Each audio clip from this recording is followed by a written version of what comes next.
Thank you, Mr. Speaker. First, I want to apologize for inferring you were Humpty Dumpty. I was actually thinking of somebody else, not in this building, so my apologies. To the bill. To the bill. I rise to strongly oppose House Bill 2002B. There are so many things wrong with this bill, it's difficult to know where to start. This bill isn't about reproductive health and access to care. Those are not at risk in Oregon. This bill is about parental rights and protecting our kids and young adults from harm.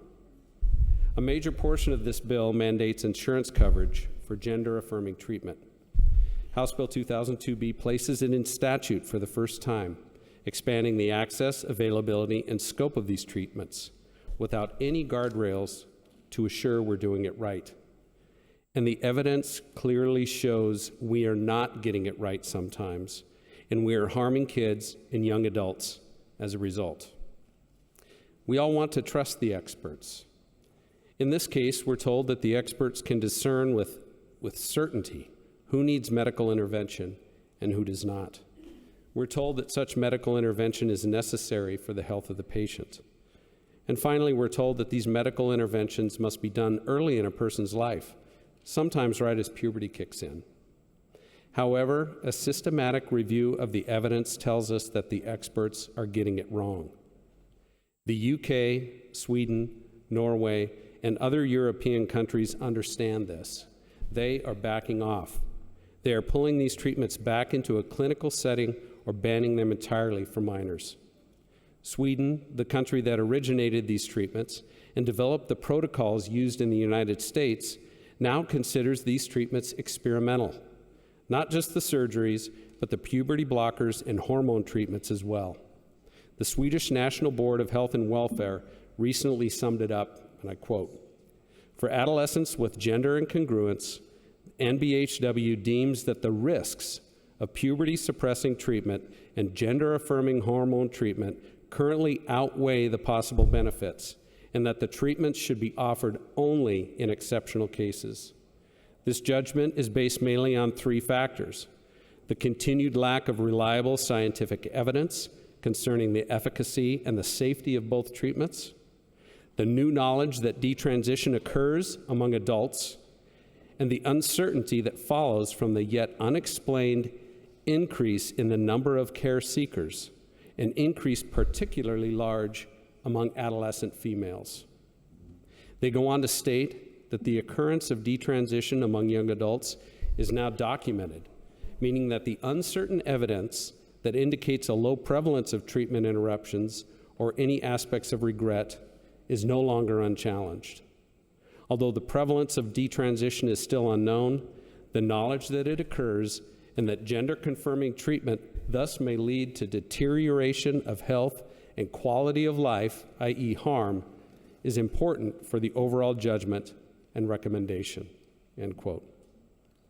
One of the primary arguments for early treatment in the United States is that if we do not intervene, there is greater risk of suicide. However, this has also been proven to be patently false.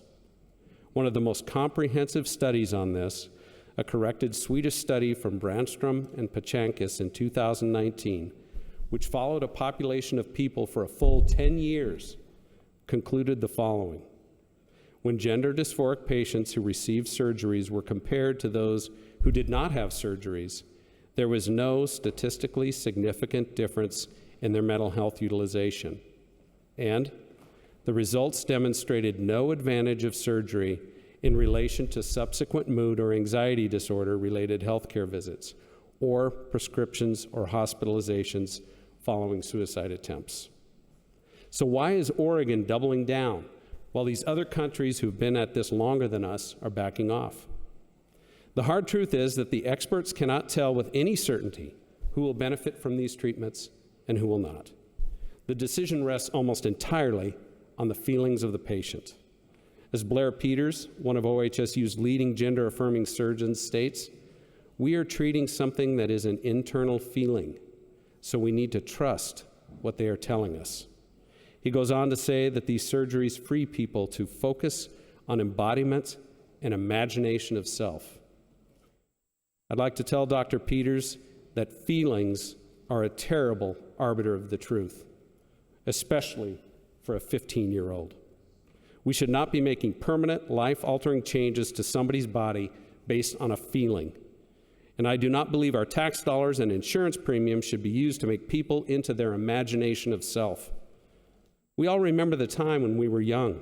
We didn't consider the future ramifications of what we were choosing to do.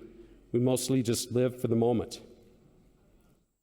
Human brains continue to develop into their 20s, and it's a scientific fact that children and adolescents make personal decisions based on feelings, not on logic and reason.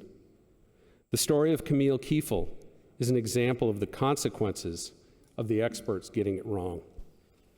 Camille is a young Oregon woman who had her breasts removed, only to later discover that her stress and anxiety had nothing to do with being born in the wrong body, but everything to do with past trauma and her physical health.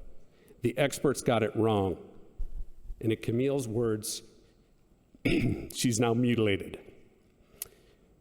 There are hundreds, perhaps thousands of these cases across the U.S.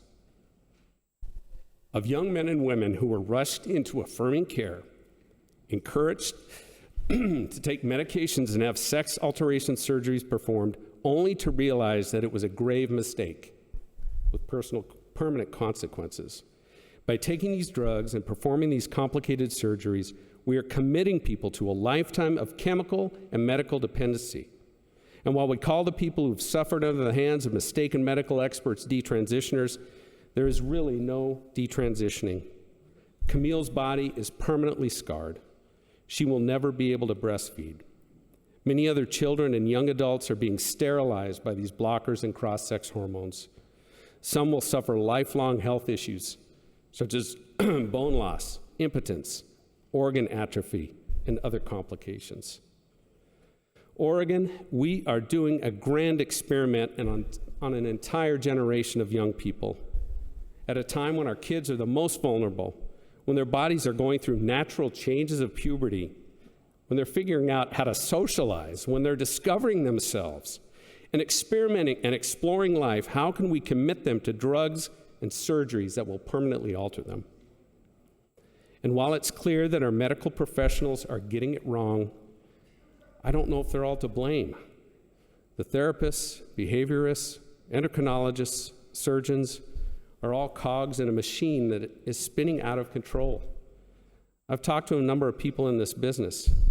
It's clear that often the therapist refers the patient to a doctor, thinking that they don't have to determine the child's fitness for transition because the doctor will do it. Many of the therapists doing these referrals have no training in this area. The doctor, in turn, treats the transitioner, thinking that they don't have to evaluate the patient because the therapist has already done it. No one is actually in charge of the machine, yet here it is, affirming and encouraging young children to make permanent changes to their bodies.